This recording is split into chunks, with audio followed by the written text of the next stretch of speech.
Chapter 10:14, The Growing Group. All right, Imlin replied very calmly. Marie didn't speak further as his figure vanished. He knew that it was impossible to come up with a specific plan in an instant.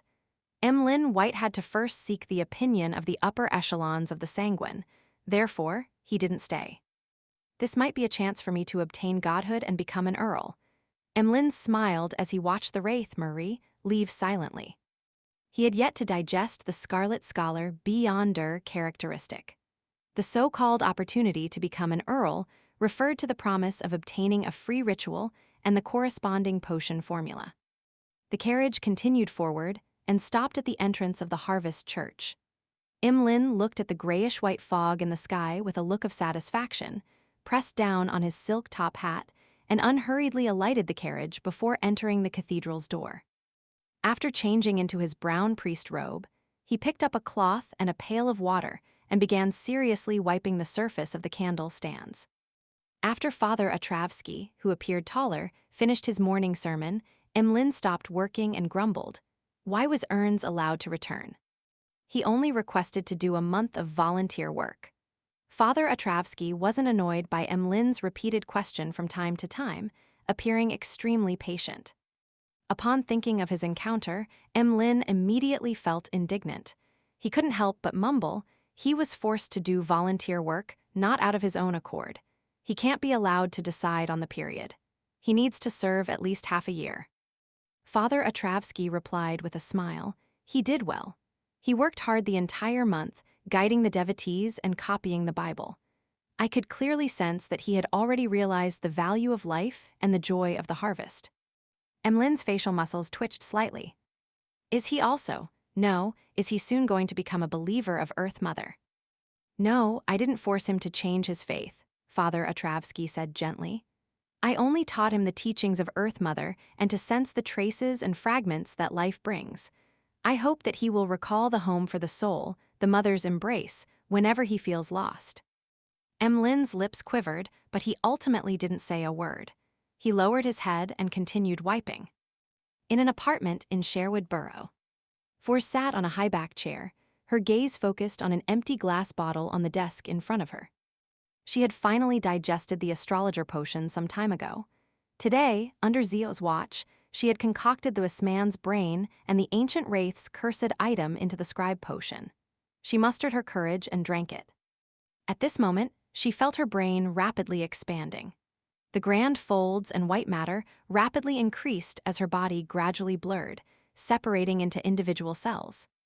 Those cells formed a haloed door that circled her brain. Force subtly heard the familiar ravings, but they were indistinct and blurry, preventing her from identifying the exact words at all.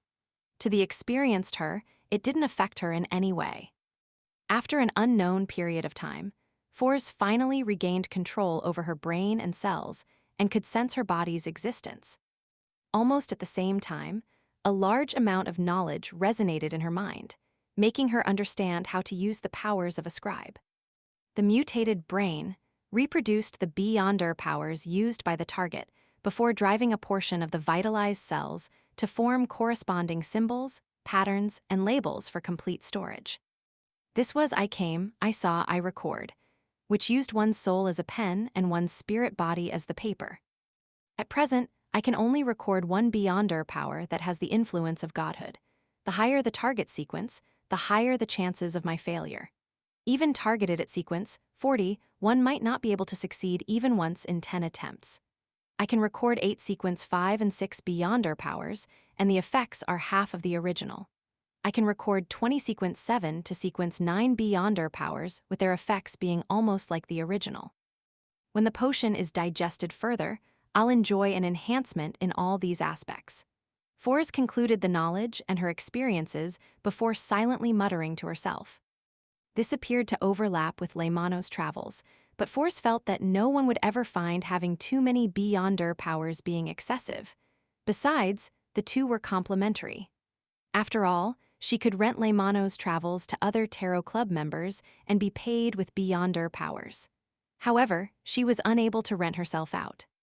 At sequence 6, an apprentice finally has sufficient combat strength. Force reigned in her thoughts as she sighed to Zio. She then took a pen and paper and began writing a letter. Dear teacher, I'm very pleased to inform you that I've finally become a scribe. I'm just one step away from my dreams of traveling. After writing a few sentences, she saw Zio stand up and walk towards the door from the corner of her eye. She hurriedly shouted at her, "Hey, shouldn't we head to a restaurant to celebrate?" Zio replied in a stern manner, "Your overflowing spirituality is rather serious. You'll need several days of cogitation to keep it under control. You aren't allowed to smoke or drink. Don't overly indulge yourself in your emotions." After the advice, she added, "I still have commissions to do. I almost have enough to exchange for the judge formula." "All right," Furs threw up her hands. After leaving the house, Zio unlocked the chains and got onto a bicycle specially created for youths. She then rode towards Hillston Borough. According to the intelligence she had previously obtained, Viscount Stratford had reserved lunch at a luxurious restaurant. Upon reaching the restaurant, Zio secured the bike to a street lamp and found a secluded comer to observe the people passing by.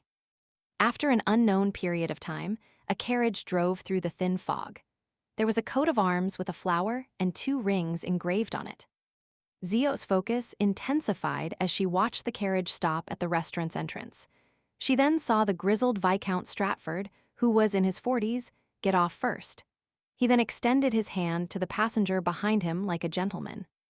It was a lady draped in a dark red cloak. Zio couldn't see the lady's face and only noticed that the lady's jaw was soft and her skin fair. On the Blue Avenger, at the northern Sanya Sea, Alger Wilson's feet left the ground as he floated behind the window of the captain's cabin. He stared at the deck and distant waves outside. Having already digested a portion of the ocean's songster potion, he had reported to the Church of Storms 2 weeks ago and had accumulated enough contribution points to obtain a wind-blessed potion and successfully consumed it. This also meant that he was officially a Sequence 6. Of course, he had to redigest the wind-blessed potion, but that wasn't too difficult. The biggest problem is that the commotion created from digesting the ocean songster is too obvious. I should have bought that Word of the Sea and blamed the singing on it every time. Alger sighed silently, but he didn't feel too much regret. This was because even if he wanted to buy it back then, he didn't have the money for it. Furthermore, he had figured out the way to digest the ocean songster potion. I should be able to get the information soon and confirm who that FASAC Navy officer that Mr. Fool wishes to investigate is. Alger retracted his gaze and floated back to the desk where there was a brass sextant. At this moment, 2 sailors passed by the deck while belching. "There seem to be sirens in these waters. I always hear their singing at night," one of the sailors said in uncertainty. His companion sneered. "How is that possible? How can a siren sound so bad?" "It must be some noise produced by some sea monster." City of Silver, in the training field which wasn't as crowded compared to during daytime. A pile of blue ice was stacked there like a small mountain. Derek didn't bring his weapon with him as he stood empty-handed in front of the mountain of ice, piously praying, "The fool that doesn't belong to this era." After chanting the honorific name and making his request, he looked at the chief of the 6-member council, Colin Iliad, walk towards the ice blocks from afar. Colin, with 2 swords on his back, carried a bottle of light-emitting and hot golden liquid. He watched as Derek exerted his strength to enter the ice block and bury himself inside completely without leaving a single crack. A deep and hazy darkness descended. Even with the lightning streaking across the sky, it was unable to illuminate the interior. In the blink of an eye, an indescribable surge appeared, as though pairs of eyes were cast over from the depths of the darkness. Colin Iliad could clearly sense that Derek was in a deep slumber. Even though Derek was being frozen in ice that normally didn't melt and his body was trembling, he didn't wake up. Without any hesitation, he threw the potion bottle ahead of him. A wraith-like transparent figure floated above and enveloped it. This figure passed through the blue ice and came to the cramped space where Derek was. It took out the potion and placed it by Derek's mouth. Just as this action was done, it immediately retreated and left the ice blocks. Whoosh! Colin Iliad suddenly drew his sword and cleaved behind him to his right. A monster, whose rotting body was covered in eyes, burst out into yellow pus. It wasn't known where it came from. At this moment, Collins saw a radiant light emerge from the pile of blue ice. They scattered pure light, with a burning intensity, warmth, brightness, and vitality that was different from the surrounding lightning. This filled Collins' eyes, as if the light had come from the Dark Ages.